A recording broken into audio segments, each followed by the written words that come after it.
Saya tidak mempan kata-kata itu. Kesurupan di IGD, sumpah, jangan kalian coba-coba.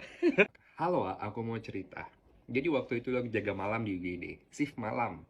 Ingat kan aku, sekitar jam 9, jam 10 malam, datanglah pasien dengan KLL, kecelakaan lalu lintas. Dibawa, diantar sama warga, rame antar ya kan, entah itu warga atau keluarganya, dibawa ke dalam. Dibawa ke dalam, yaudah akhirnya aku periksa. Karena dia masih sadar penuh, aku tanya-tanya, masih respon, masih bisa jawab.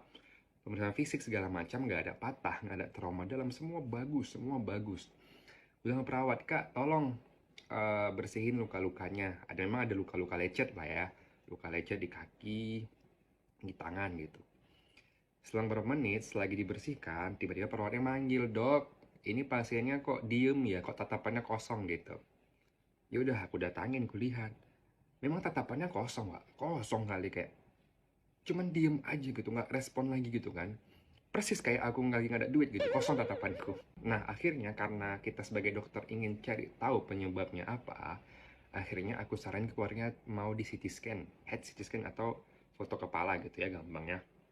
Foto kepala, keluarganya setuju, ya udah aku bilang perawatnya, kak ini di CT scan kepalanya sama ambil darah ya, sama cek lab. Nah, setelah hasilnya keluar, aku panggil keluarganya, aku jelasin, bu, ini hasilnya nggak ada masalah, darahnya bagus, CT scan juga nggak ada masalah, nggak ada perdarahan atau nggak ada apa. Ya udah, akhirnya keluarganya balik ke si pasien nih gitu kan. Rame tuh, satu kampung kayaknya tuh kan, rame kali tuh. Nah, tiba-tiba ada yang ketawa. Hahaha, siapa kalian? Kenapa kalian di sini? Anak ini sudah kurasuki, anak ini adalah punyaku sekarang gitu kan. Aku dengar dari jauh kayak perawat manggil, dok ini pasiennya kesurupan. Perawatnya santai aja gitu kan, nggak yang panik gitu, nggak yang kayak, dok kesurupan kesurupan, enggak, kayak, dok ini ada yang kesurupan. Terus aku datangin gitu kan, terus dia tetap teriak-teriak nggak jelas, ngeracau nggak jelas gitu kan, padahal dari hasil elektrolit juga nggak ada imbalance gitu, nggak ada yang bisa menyebabkan dia ngeracau juga gitu. Terus ada nih yang katanya orang pintar di antara mereka. Nah, dibacakanlah ayat-ayat suci Al-Quran itu. Terus apa kata pasiennya? Pasiennya bilang gini, hahaha, lagi-lagi aku nggak takut. Lagi, lagi, lagi.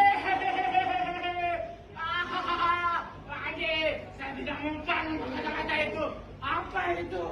Aku sama dokter senior kayak gitu-gitu aja tuh, karena udah kelamaan nggak enak sama pasien yang lain, karena kan itu ribut kali kan. Udah aku bilang, ya udah semua keluar keluar keluar, tinggalin dia sendirian, ku jamin dia diam, ku bilang gitu. Seniorku juga bilang gitu kan, itu seniornya, udah keluar keluar semua, keluar tutup hordeng, dah didiemin. Sumpah, nggak ada suara, nggak ada apa-apain, dia cuma diam. Diam sediam-diam yang nggak kayak di awal tadi. Ih, aku kayak drama. Ya udah kan. Nah, terus keluarganya bilang, dok ini udah boleh pulang. Oh boleh boleh gitu. Bentar saya cek dulu ya gitu kan. Kan sebelum pulang aku ngecek ulang lagi gitu kan. Tanyalah pasiennya, matanya masih kebuka, kayak dia cuma diem aja gitu kan. Aku bilang, udah teriaknya, mau teriak-teriak lagi? Ya udah silahkan kalau mau teriak-teriak lagi. Terus dia cuma ngelirik doang gitu. Terus gue bilang, ya udah bu, udah bawa pulang sekarang gitu ya. Akhirnya si pasien pulang, diantar, tidak ada masalah yang terjadi. Cuma nggak tahu kalau di rumah dia kesurupan lagi ya. Terserah gitu. Jadi apa penyebabnya bang? Kemungkinan ada beberapa. Cuma kita nggak bahas kesurupan, kita bahas dari sisi medis dan sains. Pertama ada position trance disorder atau dissociative trance disorder. Itu adalah penyakit mental di mana dia kehilangan kemampuan untuk mengenali dirinya sendiri, mengenali lingkungan. Nah, pokoknya itu adalah permasalahan mental. Nah, yang kedua apa? Yang kedua kemungkinan cari perhatian. Dalam, makasih.